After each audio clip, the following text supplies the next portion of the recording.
Pourquoi on représente les anges comme des bébés alors que d'après la Bible, ils ressemblent à ça? Ces créatures présentes dans les 3 principales religions monothéistes sont bien différentes de l'image qu'on en a. Si la Bible les définit comme des jeunes hommes sans ailes, d'autres descriptions de l'Ancien Testament sont bien plus monstrueuses, notamment dans les visions des prophètes. Par exemple, Ézéchiel décrit un type d'êtres célestes, les trônes, comme des sortes de roues imbriquées avec des yeux. Ce sont des images qui doivent avoir un caractère très impressionnant, voire terrifiant, parce que la gloire de Yahvé ne peut s'approcher qu'avec la notion de crainte. Il dépeint aussi les chérubins comme des êtres ailés dotés de 4 têtes, de taureaux, d'aigles, de lions et d'hommes. Les chérubins sont définis en latin comme pleins de science. Et donc les yeux sont une façon d'exprimer justement la connaissance de Dieu. Le prophète Isaïe, lui, décrit les séraphins avec 6 ailes, parfois avec plein d'yeux dessus. En tout, il existe 9 types d'anges. Autour de l'an 500, un moine syrien, Denis l'Aréopagite, écrit son traité La hiérarchie céleste.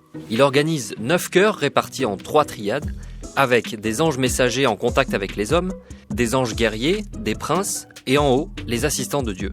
C'est vraiment l'image de la cour céleste. Il y a un monarque au ciel et il y a une cour autour de lui pour les qualifier de bureaucrates, d'administrateurs. En islam aussi, le Coran les décrit porteurs de 2, 3 ou 4 ailes. Et le prophète Mohammed aurait vu l'ange Gabriel doté de 600 ailes. En Occident, l'imagerie des ailes se développe lorsque le christianisme devient religion officielle de l'Empire romain.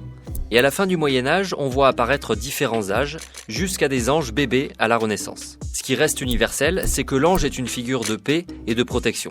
Et ce n'est pas Jean-Charles de Castelbajac, styliste et artiste, qui a pour obsession les anges, qui le contredira. J'ai commencé à dessiner des anges exactement à partir de 96.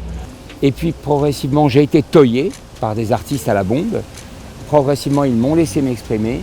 Et en 30 ans, j'ai dû faire des milliers d'anges. Voilà, et ça, c'est leur père inversé en quelque sorte. Pour moi, l'ange, c'est ceux qu'on a aimés, ceux qu'on aime et ceux qu'on aimera. Il a cette relation du mystère et du secret. L'ange, c'est le messager, il appartient à tous. Pour en savoir plus, vous pouvez aller lire ce super article sur le site de France Culture.